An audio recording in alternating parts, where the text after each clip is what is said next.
आपल्या आयुष्यात बदल घडवून आणण्याची हिंमत असणाऱ्या प्रत्येकाला आमचा नमस्कार. आज आपण एक फार महत्त्वाचा आणि वास्तवाशी जोडलेला विषय घेऊन आलो आहोत. टॉक्सिक लोकांशी कसं वागायचं. कारण प्रत्येकाच्या आयुष्यात कधी ना कधी असा कोणी ना कोणी येतोच जो आपल्याला सतत खाली खेचतो, जो गोड बोलूनही आपल्याला दुखावतो, जो प्रेमाच्या नावाखाली नियंत्रण ठेवतो आणि शेवटी आपल्याला स्वतःपासून दूर करत जातो. टॉक्सिक लोक म्हणजे नेमकं कोण? टॉक्सिक लोक म्हणजे ते जे तुमच्यात सतत दोष शोधतात, ज्यांच्या बोलण्यात गोडी असते पण हेतू असतो तुम्हाला कमीपणा दाखवायचा. त्यांच्यासोबत वेळ घालवल्यावर तुम्ही मानसिकदृष्ट्या थकून जाता, चिडचिड करता आणि स्वतःवर शंका घ्यायला लागता. टॉक्सिक लोक तुमच्या आयुष्यात असल्यामुळे तुमचं आत्मभान, आत्मसन्मान आणि आत्मशांती या तीनही गोष्टी हळूहळू हरवत जातात. पण गंमत म्हणजे ही माणसं आपल्याला खूप जवळची वाटतात. ते आपले प्रियजन, जोडीदार, कुटुंबातील व्यक्ती, मित्र किंवा ऑफिसमधील सहकारीही असू शकतात. म्हणूनच या टॉक्सिक माणसांना ओळखणं आणि त्यांच्याशी स्मार्टली, प्रेमानं पण ठामपणे वागणं ही काळाची गरज आहे. आज आपण पाहणार आहोत अशाच 7 स्मार्ट टिप्स ज्या तुम्हाला टॉक्सिक लोकांपासून स्वतःचं रक्षण करण्यासाठी मदत करतील. 1. स्वतःचं मानसिक आरोग्य प्राधान्याने सांभाळा. टॉक्सिक लोक सतत तुमचं मन पोखरत राहतात. ते तुमच्यावर टीका करतात, तुमची इतरांशी सतत तुलना करतात आणि तुमचं बरोबर असणंही चुकीचं वाटायला लावतात. उदाहरणार्थ, एखादी व्यक्ती तुम्हाला पुन्हा पुन्हा बोलताना कमी लेखते, तुमच्या मताला किंमत देत नाही. अशा वेळी दरवेळेस तिच्याशी वाद घालणं योग्यच ठरेल असं नाही, पण तुमचं मन शांत ठेवणं हे पूर्णपणे तुमच्याच हातात आहे.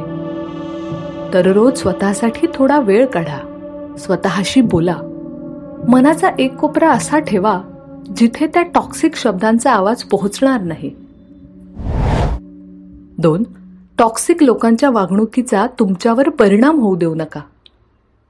टॉक्सिक लोक जे बोलतात किंवा करतात ते बहुतांश वेळा त्यांच्या आतल्या असुरक्षिततेतून, भूतकाळातील वेदनेतून किंवा स्वतःवरचा ताबा हरवल्यामुळे येतं. उदाहरणार्थ, एखादा सहकारी तुमच्या कामगिरीवर सतत टीका करतो कारण त्याला वाटतं तुम्ही त्याच्याहून पुढे जाऊ नये. म्हणून त्याचं वागणं तुमच्या विरुद्ध नसतं, ते त्याच्या स्वतःच्या भीतीतून येतं. म्हणूनच या भावनिक गुंतवणुकीचं तुटणं फार महत्वाचं आहे. ते काय म्हणाले यापेक्षा ते का म्हणाले हे समजून घ्या. कारण एकदा का तुम्ही कारण समजून घेतलं की ते शब्द तुमचं मन दुखावू शकत नाहीत. मन लगेच मोकळं होतं आणि शांतही. 3. सीमा आखा. प्रेमानं पण ठामपणे. नाही म्हणणं ही स्वतःवर प्रेम करण्याची पहिली पायरी आहे. टॉक्सिक लोक बहुधा तुमच्या सहनशीलतेचा गैरफायदा घेतात, म्हणून गरज आहे सीमा आखण्याची.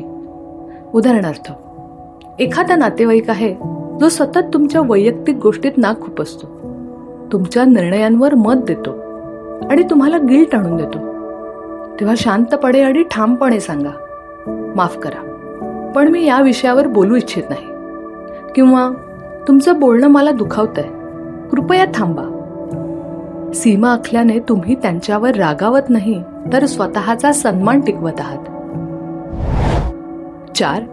भावनिक अंतर राखा. टॉक्सिक माणसं तुमच्याशी इतकी इमोशनली अटॅच होतात की तुम्ही त्यांच्या मूडनुसार जगायला लागता.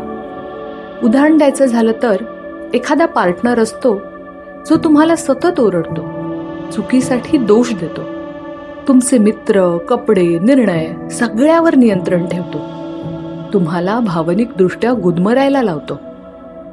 आणि जेव्हा तुम्ही त्याला याबद्दल बोलता तेव्हा तो सॉरी म्हणतो, थोडं गोड बोलतो, वागणं बदलण्याचं आश्वासन देतो. पण काही दिवसांनी पुन्हा तेच सुरू होतं. पुन्हा ओरडणं, पुन्हा दबाव, पुन्हा गिल्ट देणं. हेच आहे टॉक्सिक पॅटर्न. यात बदल कधीच होत नाही, फक्त थोड्या वेळासाठी तीव्रता कमी होते, पण मूळ स्वभाव, मूळ मानसिकता तशीच राहते. अशा नात्यात तुम्ही सतत तो बदलेल या आशेवर जगता, पण दरवेळी तुमचं आत्मभान, आत्मविश्वास आणि मनःशांती हरवत जाता. हे ओळखणं अत्यंत गरजेचं आहे, कारण जे प्रेम वाटतंय ते कधीच खरं प्रेम नसतं. ते एक प्रकारचं भावनिक नियंत्रण म्हणजेच इमोशनल मॅनिप्युलेशन असतं. 5. स्वतःच्या मूल्यांची आठवण स्वतःला करून द्या. टॉक्सिक लोक तुमचं आत्ममूल्य कमी करण्यासाठीच खेळ खेळतात. तू काहीच करू शकत नाहीस, कोणालाच तू आवडत नाहीस, तू नेहमी चुका करतोस किंवा करतेस, या अशा वाक्यांमुळे अनेक जण खचून जातात. पण यात खरं काहीच नसतं. यात फक्त गिल्ट आणि कंट्रोल असतो. प्रत्येक दिवशी स्वतःला सांगा, मी पुरेसा आहे, माझं अस्तित्व, माझी किंमत कुणीही ठरवू शकत नाही. जर तुम्ही स्वतःची ओळख बाहेरच्या व्हॅलिडेशनवर ठरवली तर टॉक्सिक लोक त्याचा फायदा घेतील. तुमचा आत्मसन्मान बाहेरून येत नाही, तर तो आतूनच निर्माण करायचा असतो. तुम्ही स्वतःबद्दल काय ठरवता तेच त्याचं खरं रूप असतं. 6. माफ करा, पण मूर्ख बनू नका. माफी देणं म्हणजे सगळं विसरून टाकणं नाही. माफ करणं हे स्वतःसाठी असतं, दुसऱ्यासाठी नाही. कारण मनात राग, दुःख, द्वेष ठेवून तुम्हीच अधिक त्रास सहन करता. पण माफ करताना जर तुम्ही तीच व्यक्ती, तीच वागणूक पुन्हा स्वीकारत असाल तर तो सहनशीलपणा नसून स्वतः विरोधात अन्याय असतो. त्यामुळे माफ करा, पण ते वागणं पुन्हा होणार नाही याची जाणीव ठेवा आणि गरज असेल तर स्पष्ट सीमा ठेवा. उदाहरणार्थ, एखादा मित्र आहे ज्याने तुम्हाला फसवलं आणि नंतर दिलगिरी व्यक्त केली. तुम्ही त्याला माफ करता आणि त्याच विश्वासाने त्याला जवळ घेता आणि काही दिवसांनी पुन्हा तोच प्रकार घडतो.